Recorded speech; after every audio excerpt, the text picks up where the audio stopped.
purpose, ang pagpapala ng Diyos ay sumaating lahat. So binabati natin ng buong kagalakan yung ating kapatid na si Brother Julie Sorsano at sa lahat ng nakatira dito at titira pa dito at ang kanyang buong pamilya sa paghahandog at pagkilala sa ating Diyos na siyang nagkaloob ng magandang bahay na ito at sa lahat ng kanilang tinatangkilik. Sabi sa Psalm 127:1, unless the Lord builds a house, the work of the builders is wasted. Sa James 1:17, whatever is good and perfect is a gift coming down to us from God our Father, who created all the lights in the heavens. At sa John 3:27, no one can receive anything unless God gives it from heaven. Amen? Amen. So Brother Junie, Sister Ruby, at iba pang mga makakasama niya rito, Brother Ryan, sa bahay na to, katrabaho man or kapamilya, kinikilala ba ninyo na ang bahay at lahat ng inyong ari-arian sa loob ng bahay na ito ay pawang bigay at gawa ng Diyos para sa inyo? Yes. Opo, Pastor. So pagsusumikapan ba ninyo sa tulong ng ating Diyos na magiging lugar ng pagmamahalan, pagtutulungan, pagkakaisa, at kapayapaan, kagalakan ang inyong tahanan? Opo, Pastor. So kayo ba ay nangangako na ang salita ng Diyos ang magiging saligan ng inyong pamumuhay sa loob at labas ng inyong pamamahay? Yes. So peace to this house and to all who enter here. Your home is a sacred place. It is a place where you feel safe, you can relax and be your true selves. Your home is where you gather as a family. It is where you are taught your life's values and ideas. So where you nurture, support, and encourage one another. Home is the place where you have organized, decorated, settled. It is a place of tranquility and peace. So throughout time in many religions and cultures, it has been a tradition to offer prayers of blessings to a home and its inhabitants. So today we gather here to bless this new home, new house. We will use the traditional elements that support healing, well-being, trust, love, and harmony as we ask for blessings from God. Sa John 14:23, Jesus said, those who love me will keep my word and my Father will love them and we will come to them and make our home with them. Come, Lord Jesus. So please light the candle.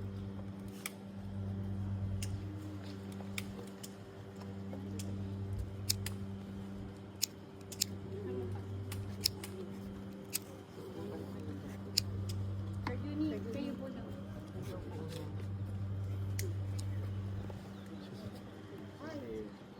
Dito na po. Mahangin sa labas. Dito kayo sa Dito daw, dito daw. Dito na. Sarayan. Sarayan, kayo una BS. Pasok tayo, mahangin sa labas. Ka na. Ayan na, okay na sa loob.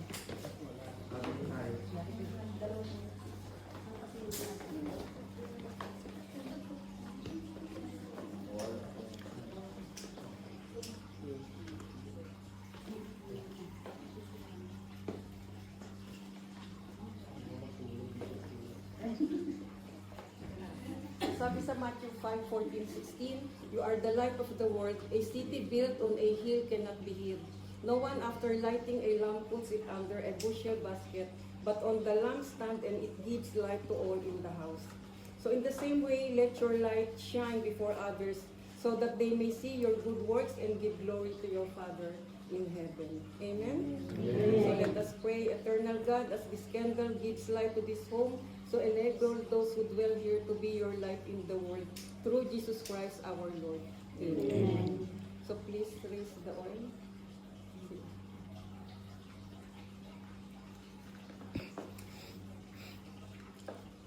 So Heavenly Father, in the name of Jesus, we lift up this oil before you, and by the power and authority that God has vested in me, I anoint this oil as a symbol of your Holy Spirit, sanctified and consecrated for your purposes. We glorify you, Father, wherever it is applied, all evil spirits shall cast out in Jesus' name. So I command all evil spirits to come out from this house. Go back to wilderness where you belong. In Jesus' name we pray. Amen.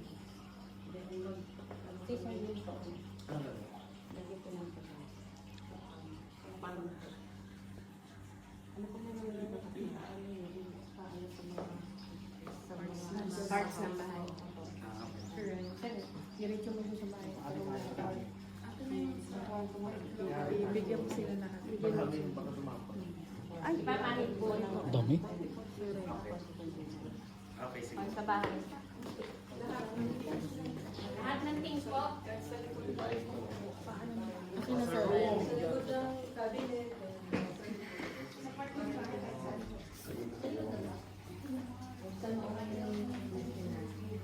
Hindi lang kita.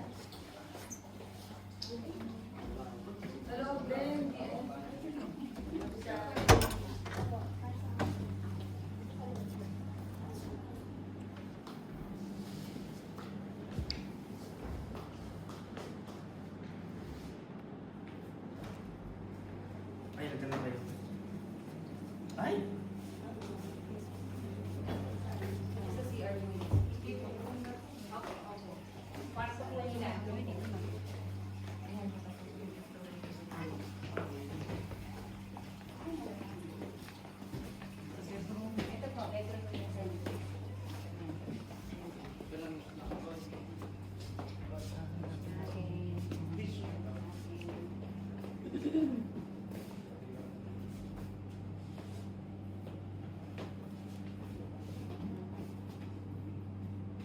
So dito sa bedroom, sabi niya sa Psalms 4:8, I will both lie down and sleep in peace, for you alone, O Lord, make me lie down in safety. So guide us waking, O Lord, and guard us sleeping, that awake we may watch with Christ, and asleep we may rest in His peace. Amen. Amen.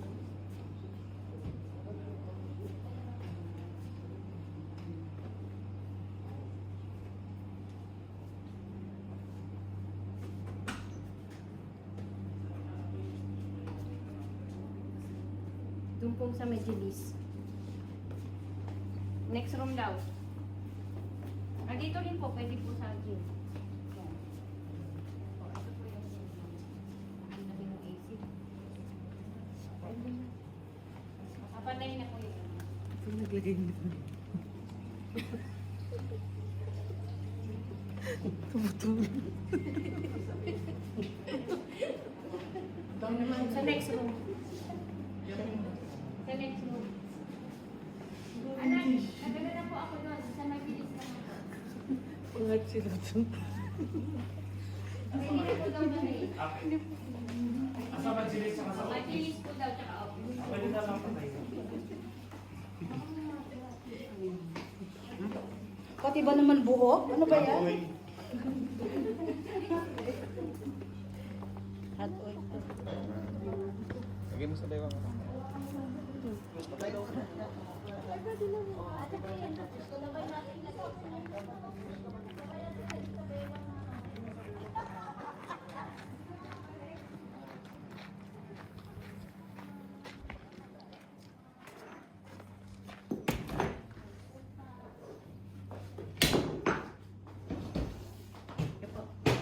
Basta na dito. Okay mo. Medjilis ka po. Ito muna tayo sa opo. Opo, parang guest room po. Saka training room po.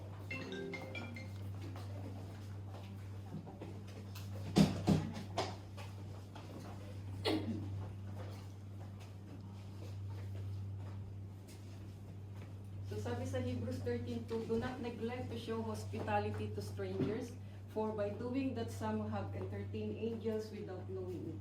Be hospitable to one another without complaining. Serve one another with whatever gift each of you has received. So let us pray. Loving God, you have taught us to welcome one another as Christ welcomed us. We ask for your blessings on those who share the hospitality of this home. Amen. Diretso po tayo sa swimming pool. Diretso swimming pool daw.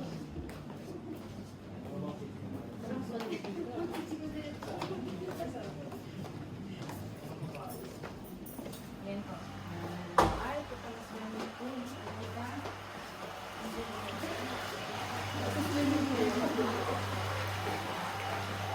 Karayin mo?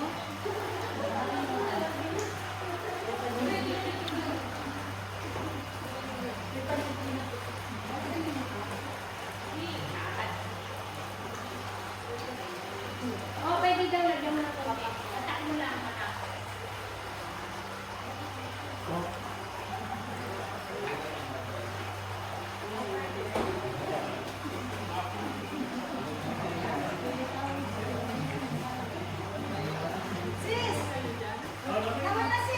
Asis.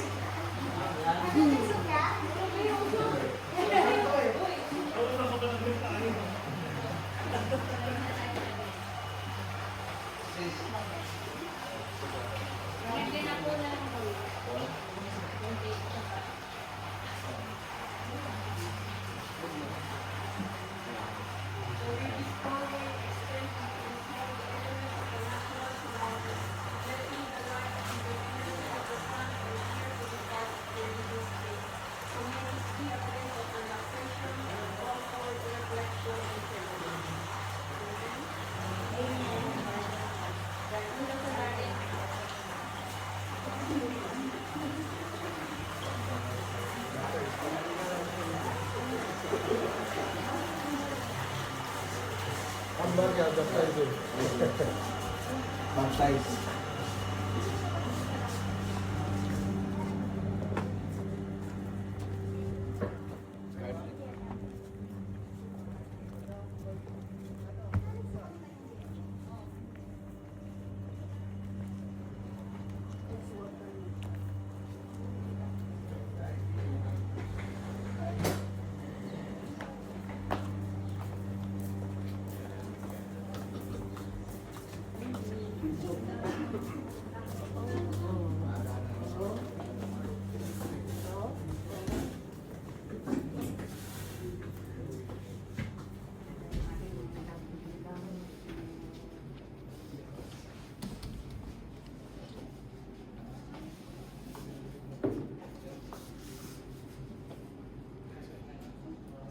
Amen. So loving God, we ask for blessings for all who work here.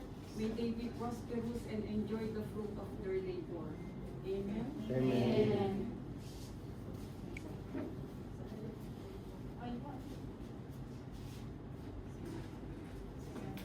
Garden na lang. Ay, meron pa yung ano, Tim. Oo, bawal hindi maano yun. Ay, yung Room niya. Ano ni Tim? Yung Exclusive room niya. saka yung din. Ay, mabali pa. Mayroon pa akong isa dun sa Uy, Oo, hindi na mga nasis pala. ma'am. Ayun doon na kayo. Sa atin, samahan mo si Pastor. The mulberry. Asan yung may oil? Dimension muna ni Ate Tin. Baka makalimutan.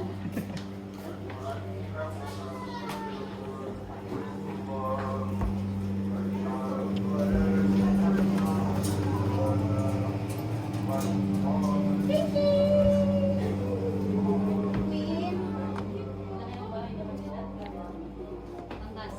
Pasok po. Walang bayad. Ganda naman. So bedroom din to. Opo. Nagalit. Hindi, ganun lang po talaga yung pag may nakikita. Sabi sa Psalms 4:8, I shall go down and sleep in peace, for you alone, O Lord, make me lie down in safety. So, Lord God, guide us walking and guard us sleeping, that awake we may watch with Christ, and asleep we may rest. Amen. Oo, siyempre, nandun yung pinaka masarap. Oo. Doon na tayo sa garden. Sa garden. Garden na. Last na.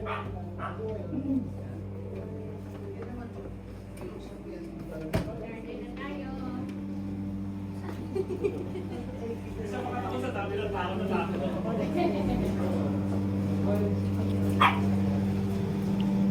Yung pagkikas siya.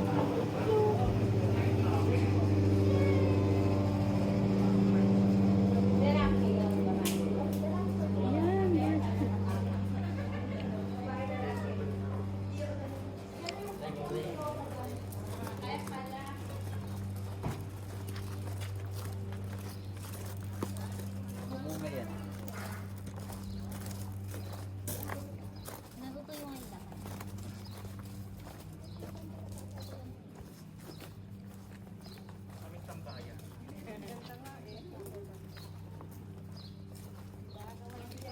61:1. For as the earth brings forth its shoots, and as the garden causes what is sown in it to spring up, so the Lord God will cause righteousness and praise to spring up before all the nations. So let us pray. O Master Gardener, you gave us a garden at creation to till and to keep, so we continue to turn to the soil to refresh our souls. We praise you for the harvest of the earth, for the cycle of seasons, and for the rhythm of growing things. Be present with Brother Julie and all other Sir Ryan and Sister Ruby at sa lahat ng mga titira dito sa garden na to. May they delight in its gift. Amen.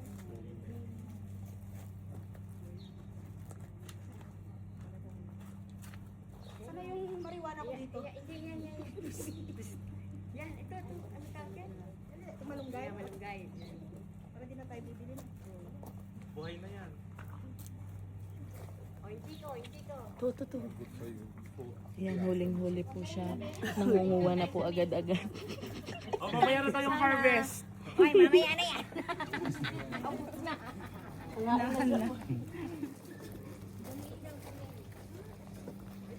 Parang maasim mo yung guys. Maasim na kasi wala na eh. Hindi na masyadong ano. Puputulan ko na yan after. Opo,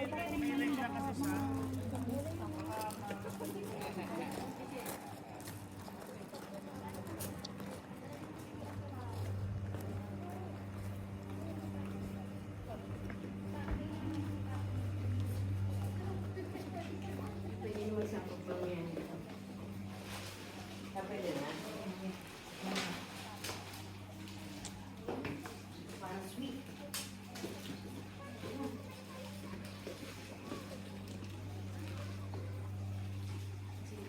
Pasok na.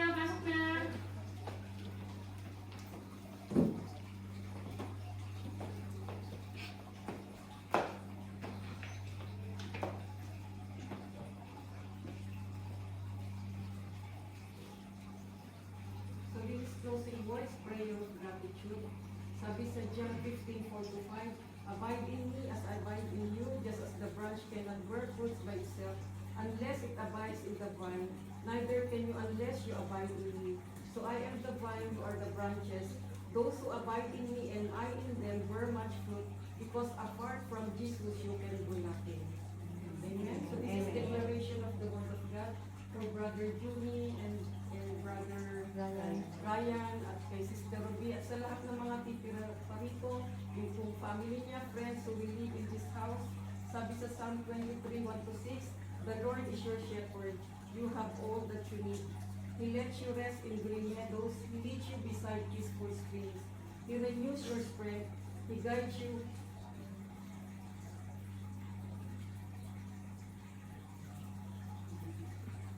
Even when you walk through the darkest valley, you will not be afraid, for the Lord are close beside you.